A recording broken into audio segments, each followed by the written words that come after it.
Okay.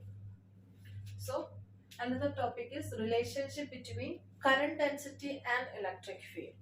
You know what is current density? Current density is current per unit area. J is equal to I by A.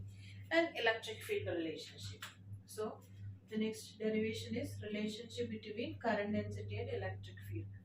J and E relationship. Okay. So we know Ohm's law is what? V is equal to IR.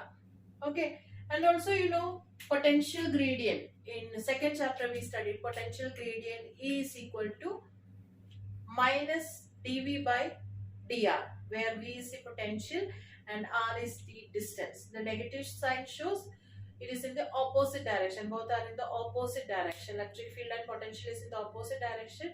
Just for showing that that is in the that is having a negative sign. So E is equal to dV by dr, or I can simply write E is equal to potential by distance, V by d, or I can write V is equal to ED, electric field into D is the distance.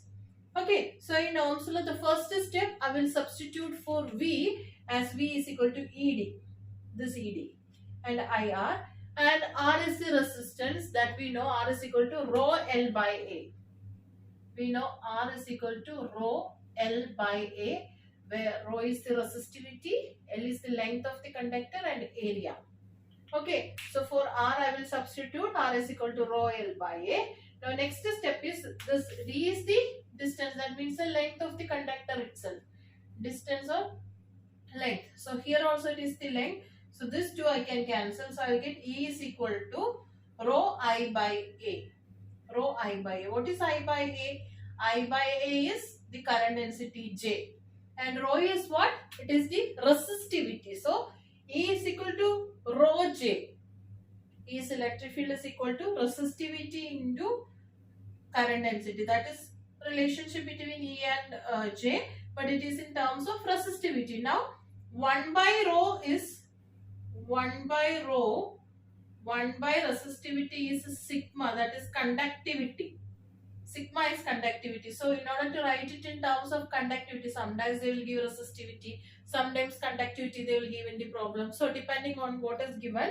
So 1 by rho is sigma. So I will take rho to this side. So it will be E by rho. That is sigma into E is equal to J, or I will get J is equal to sigma E. That is current density is equal to conductivity into electric field. So that is the relationship between current density and electric field. Okay, so that is the relationship between J and E. Now another derivation, deduction of Ohm's law from the drift velocity concept. We know Ohm's law, V is equal to IR. Okay, so it will be what is V is potential, I is the current, and R is the constant. When we do the experiment, we can see like when you do this Ohm's law experiment, how you are doing. You will take a conducting wire.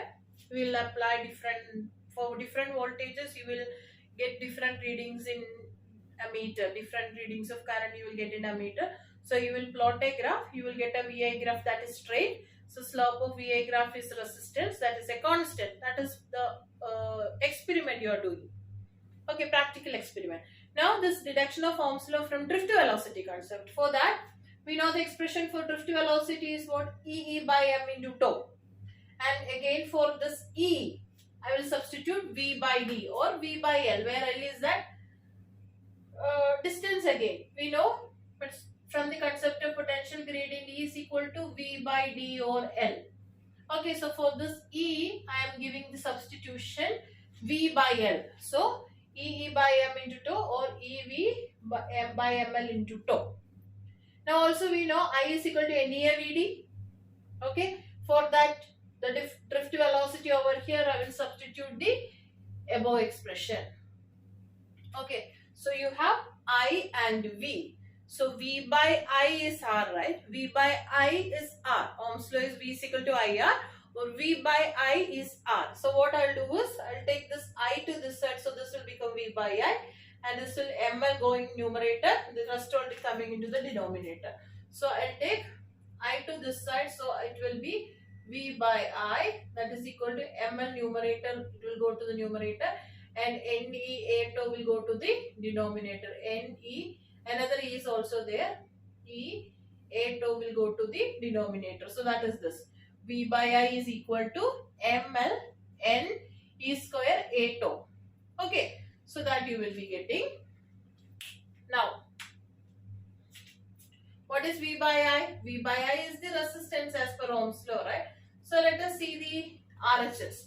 Mass of an electron, length of the conductor, number density, charge of electron, area of cross section of the conductor, and relaxation time. All these terms will be constant at constant temperature. So all these values are constant temperature. So what is the conclusion? V by I is a constant at constant temperature. Isn't it? What is Ohm's law? Current is directly proportional to potential at for a given material and given temperature. So if temperature remains constant, V by I is a constant. That is Ohm's law. Hence we proved, right? So see, all these parameters are constant at a given temperature. So V by I, you will get it as a constant. That constant is R. Okay. So therefore V by I is a constant, that is R. So this is actually the expression for R. Okay. If you know the length of the conductor, area, relaxation time, mass and charge of an electron are constants anyway. And if you know the number density, you can find resistance. Okay, so therefore resistance of a conductor, you will have this expression also. That also you can just note. This is the resistance of a conductor. And this is how you will deduce Ohm's law from the concept of drift velocity. Okay, so note this. Deduction of Ohm's law, and you will get the conclusion that V by I is a constant at a given temperature, and that constant is resistance, and the expression of resistance also you will be getting. Okay. So we derive the expression for resistance. What we can see here, the resistance depends on length of the conductor, area of cross section, and it also depends on the relaxation time, number density, and mass and charge of electron. Mass and charge of electrons are constants anyway. So resistance depends on the dimensions of the conductor, right? Because length and area is coming. So resistance depends on the dimensions of the material. Okay. Now the next topic is resistivity expression. Resistivity in terms of electron density and relaxation time. So this is just a continuation. We already know the expression for R. R is equal to rho L by A. We know that. Okay. Also R is equal to what? ml by Ne square A tau. That also we got.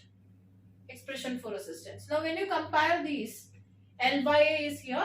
Here also there is L by A. So what will be R? R is equal to M by Ne square tau L by A. So what will be that M by Ne square tau? That will be rho, because R is rho L by A, right? So when you compare these two equations, you will get R is equal to rho L by A and R is equal to M by Ne square tau L by A. So rho I can write it as M by Ne square tau. So rho is M by Ne square tau. So that is the expression for resistance in terms of N and tau.